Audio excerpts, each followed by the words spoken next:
Hi and welcome to my second video. My name is Mark and I'm a life coach for men. Today I have a question for you, and the question is, how are you planning for retirement? Out of curiosity, I did a Google search with the phrase planning for retirement, and the first page, not surprisingly, was full of links to sites talking about financial planning. All well and good, you would think. After all, when we retire, we would ideally like to have enough money to be able to live a lifestyle that we find satisfactory.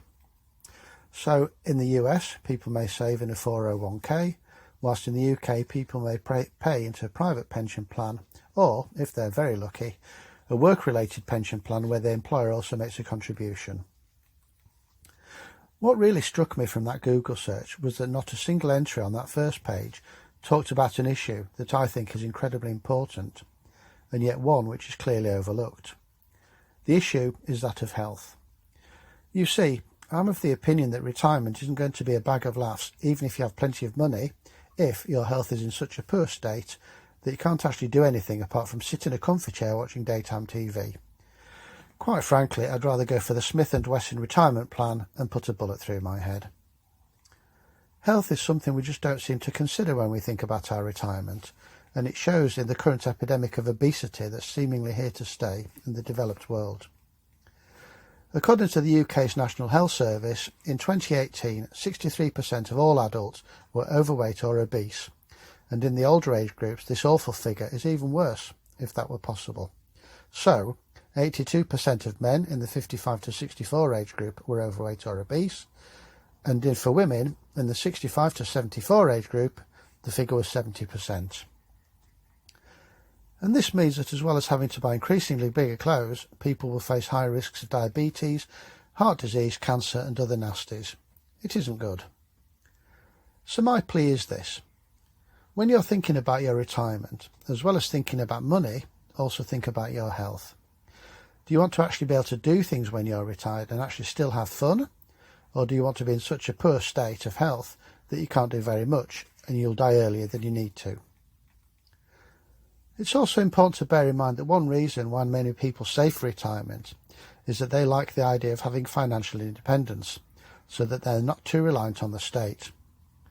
However, when it comes to health, if yours is poor, then, depending on where you live, you may well rely on the state or private health care. And do you really want to put your welfare into the hands of public or private organisations that could end up making life or death decisions for you? I wouldn't. And let's not forget that whilst access to high-quality medical services in the developed world is often taken for granted, will this always be the case? I'm not sure if that's a good assumption, given the levels of national debt in most developed countries.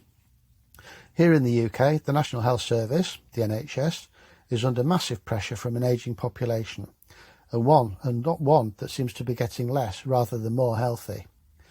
My worry is that at some point, probably in my lifetime, it will collapse under the burden. Is the situation in your country similar? Now, you might think that getting on the right track can be hard, and yes, you're right, because making poor lifestyle choices and ending up in an early grave is so very easy. But it is possible, and I'm a perfect example. In 2013, just before I gave up drinking, I was sinking a bottle of whiskey a day. It's not something I'm proud of, but what I'm proud of is the fact that I managed to turn it around.